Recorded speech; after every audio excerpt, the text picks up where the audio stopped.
Assalamualaikum warahmatullahi wabarakatuh.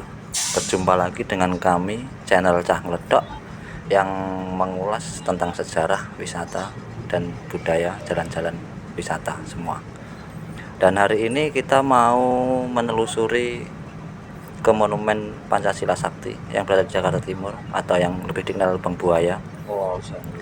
Dan kita sekarang menuju ke sana menggunakan transportasi umum, busway,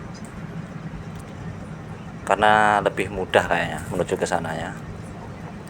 Nanti kita bisa turun di Pinang Ranti kalau pakai transportasi umum busway.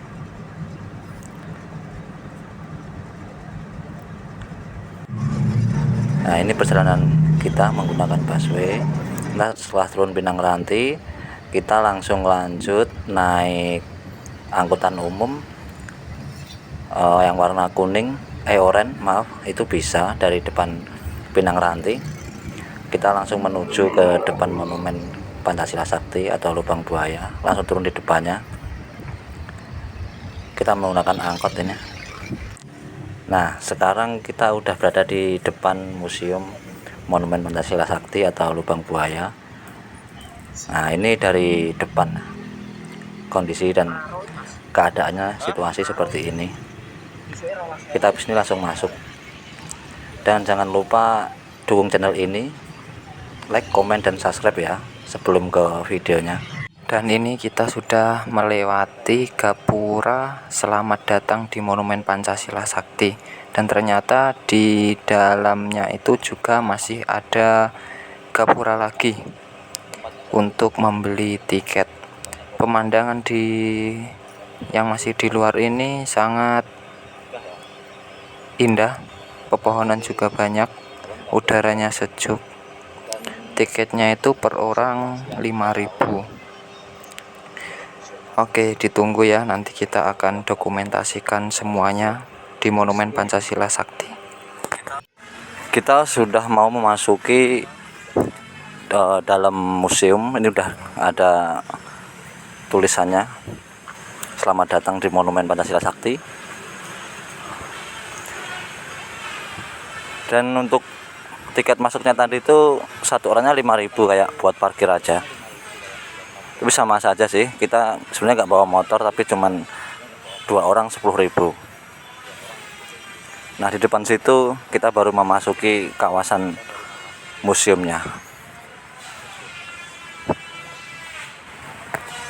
Kita sudah mau masuk ke dalam kawasan Museum Monumen Pancasila Sakti. Dan terlihat di depan kita ini banyak anak-anak sekolah yang sedang berkunjung, mungkin dalam hal pembelajaran tentang sejarah dari kegiatan sekolah mereka mungkin ya. Ini lihat ramai nih, bagus untuk edukasi.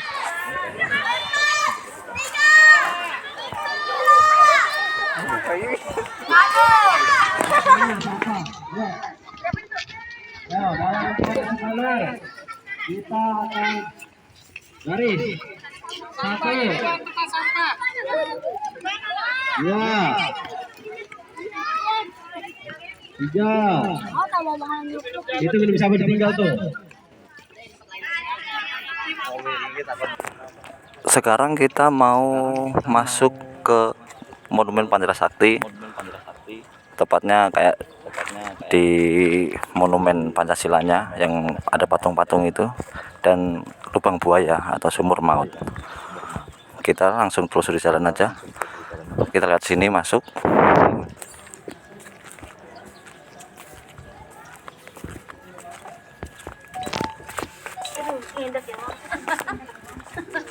Maaf Bu.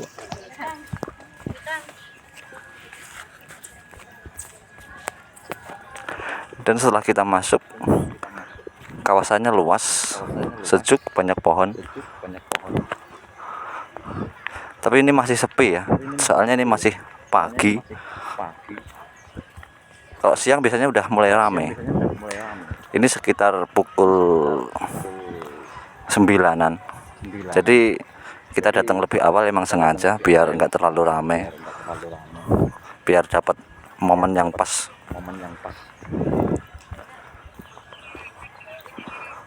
Ini kita masih di depan ya, belum masuk ke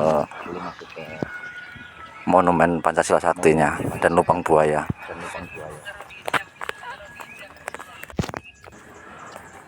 Kita sudah mau memasuki monumen Pancasila. Nah, ini view dari depan. Bagus ya. Ini bagus untuk pembelajaran, untuk anak-anak, untuk orang dewasa, untuk orang tua, buat jalan-jalan. Bagus tempatnya, dan edukasi buat sejarah juga.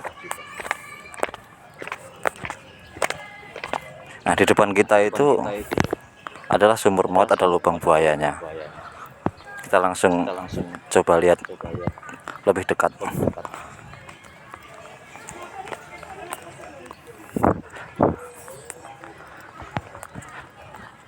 Emang belum terlalu ramai ya, soalnya masih pagi.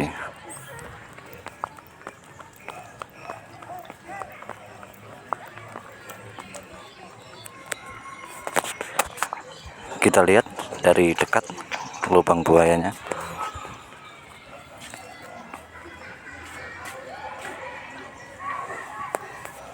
Nah, di depan kita ini ada lubang buaya yang dulu waktu pengkhianatan atau kejadian tahun 65.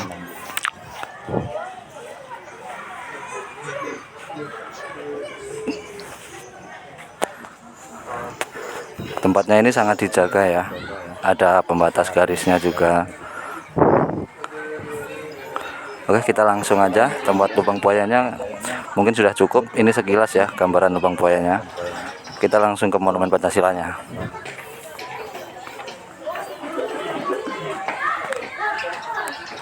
Nah, di depan kita ini adalah monumen Pancasila Saktinya, yang ada 7 jenderal pahlawan kita yang gugur, dan lambang negara kita, burung Garuda, lihat gagah di depan kita. Kita sebagai generasi penerus bangsa harus bangga dengan para pahlawan yang gugur pada waktu itu.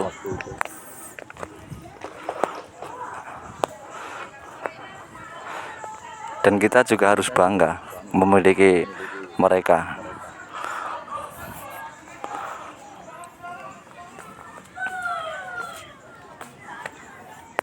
Dan di bawah monumen ada tulisan atau pesan yang tersirat,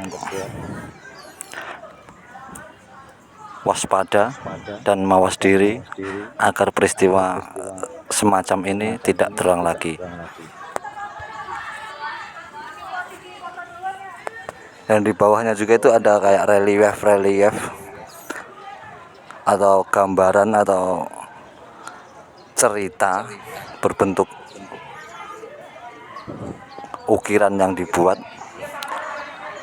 biar para generasi muda dan semuanya yang berkunjung ke sini dapat melihat sesirat atau sekilas gambaran pada masa itu.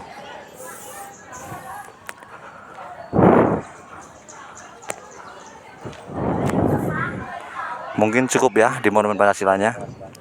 Semuanya udah kita tunjukkan di dalam video, dan kita lanjut ke tempat yang lainnya.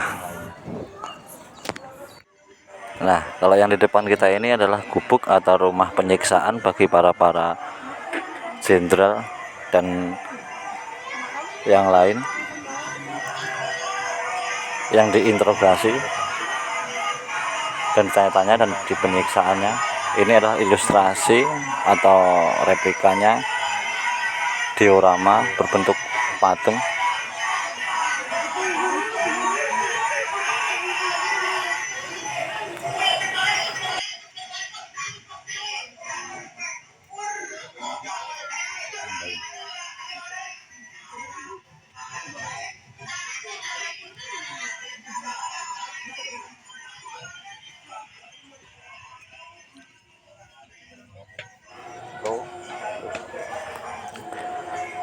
Kita berkeliling di daerah gubuk penyiksaan. Nah, ini dari sisi samping sebelahnya ilustrasi atau replika patung diorama bentuk penyiksaan para jenderal kita.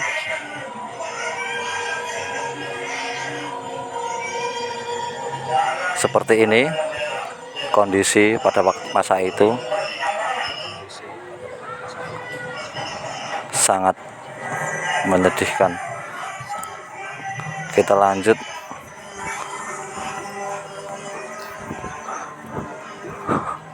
Ini gubuk-gubuk atau rumah yang apa ya, nggak ada keterangannya ini. Oh, kita cari aja keterangannya, pasti ada. Kita puterin dulu rumahnya. Ini rumah bangunan lama ya, masih berdiri kokoh dan masih asli ini.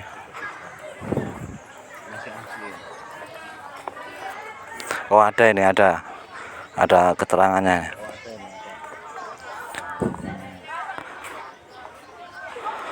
Ini namanya pos komando pada tanggal 1 Oktober 1965. Rumah ini digunakan sebagai pos komando bagi pasukan G30 SPKI yang bertugas menculik para pahlawan revolusi. Kita masuk. Nah, ini ruang tamunya.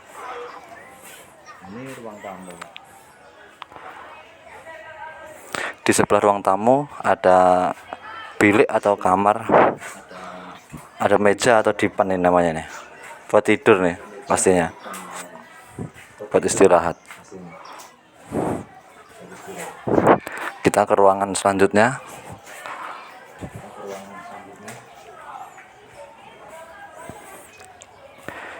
Ini juga ada bilik kamar, tapi keterangannya nggak ada. Ada almarinya juga.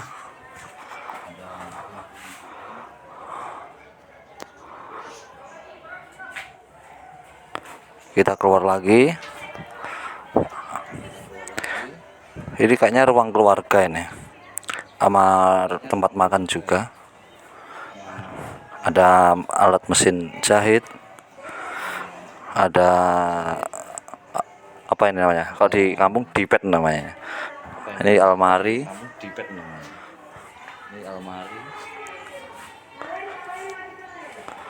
Nah, ini di sini tertulis kalau koleksi-koleksi ini tuh merupakan bukti sejarah dari peristiwa sebelum dan sesudah G30. Berarti ini masih asli semua ya, barang-barang yang di sini. Ini ada tempat tidur juga. Ini ada meja sama kursi buat makan keluarga kayaknya. Dan di sini ada ruangan lagi, seperti ruangan kamar juga. Sesuai dengan yang tertulis tadi, berarti ini barang yang masih asli pada masa itu. Oke, kita lanjut keluar ke ruangan yang lain.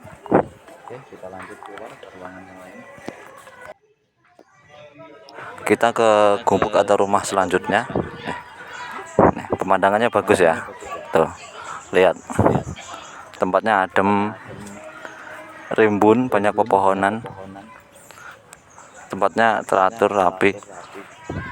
Ini bagus buat yang ingin berwisata, jalan-jalan dan sejarah. Sangat mengedukasi. Soal ini juga tertera dalam pelajaran sekolah. Kalau waktu SD, SMP ada biasanya. Ini kita ke bangunan selanjutnya. Di depan ada keterangannya, bisa didekatkan, ini dibaca bisa. Namanya dapur umum. Rumah ini pada tanggal 1 Oktober 1965 digunakan sebagai dapur umum bagi anggota pasukan pemberontak. Oke, kita langsung masuk aja. Nah, di depan teras ini ada meja kursi juga ya, kayaknya buat nyantai atau ngobrol. Kita langsung masuk. Nah, ini di dalam dapur umum ada meja kursi, ada dipan, mungkin buat penyimpanan makanan. Di sini ada bilik, agak gelap ya, soalnya nggak ada pencahayaan lampu. Dan itu juga ada keterangan kalau koleksi ini merupakan bukti sejarah pada peristiwa sebelum dan sesudah. Berarti ini masih asli, real ya. Ini barang yang masih asli dan ada sampai sekarang dalam peristiwa itu. Nah, di belakang ini dapurnya buat masak nih. Ada dandang atau tong, ada tungku. Sebelah kiri juga ada wajan. Nah, di sebelahnya lagi juga masih ada. Ini ada genteng. Ini genteng asli dari ketiga rumah yang tadi. Bangunan yang tadi itu ini genteng yang asli. Nah, ini juga ada dipan. Di atasnya ada kayak kendi tapi besar. Oke. Kita lanjut. Kita keluar ruangan. Nah, kita ini sudah memasuki ketiga bangunan tadi, atau ada bangunan pemeriksaan, bangunan rumah komando, dan rumah dapur umum atau rumah masak. Jadi di tempat monumen Pancasila Sakti ini terdapat satu sumur maut atau lubang buaya, dan monumen Pancasila Sakti yang 6 jenderal 1 perwira, dan bangunan rumah-rumah. Ada 3 tempat tadi. Kita sudah mengelilingi monumen Pancasila Sakti, sumur buaya, dan bangunan-bangunan yang di sekitarnya. Mungkin cukup di monumen Pancasila Sakti ini, dan kita mau lanjut ke Museum Pengkhianatan G30S. Museum ini juga berada di dalam satu kawasan yang sama dengan Museum Pancasila Sakti. Tepatnya berada di sebelahnya, tapi masih dalam satu kawasan. Oke, kita langsung lanjut aja.